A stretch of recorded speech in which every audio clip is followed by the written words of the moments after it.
It's hopeful and sad at the same time. The hope is that at least somebody is talking about that and talking about peace in the region. And the sad is that nobody is talking about the Palestinians, and their misery and their genocide and their catastrophe. And that is a very sad thing. At least somebody has to say something for their closure. They do need a closure too. It's not just the hostage, and nobody is admitting that whatever has been done there, who has done that?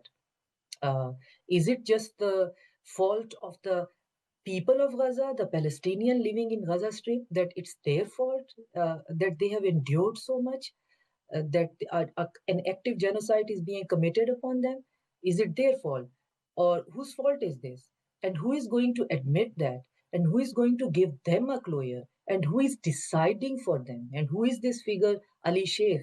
And why he is sitting like right beside somewhere Tony Blair and Israel? And what is he doing there? And why he's saying like blessing the people who are practically aiding and abetting the genocide? So these are very cringy. These are very nauseated questions, but yes, these are, and they have to be addressed. We cannot just camouflage in the entire thing, that this Riviera thing or whatever the plan is. Let's not be cynical about that. They might have been a very constructive, good plan. So, but we need to know. The world need to know what's going to be done there. The two staunch Zionists, Jared Kushner and Witkoff, cannot um, have this, the entire program or plan on their own, and everybody is just marching behind them, whatever they are saying, and everybody is praising them and everybody is telling them. But the hope is like the countries are there. Egypt is there, Turkey is there, Pakistan is there, Saudi Arabia is there, uh, Azerbaijan is there.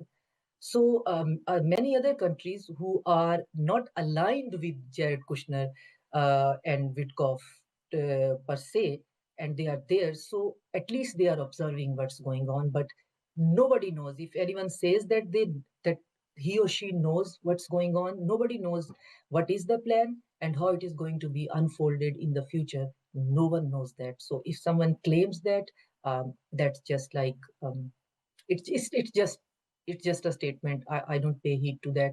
So we have to know. There has to be some kind of document provided to us with some assurances, with some signatures that these are the plans and this is going to be discussed. So we have seen that the huge ceremony in Egypt as well.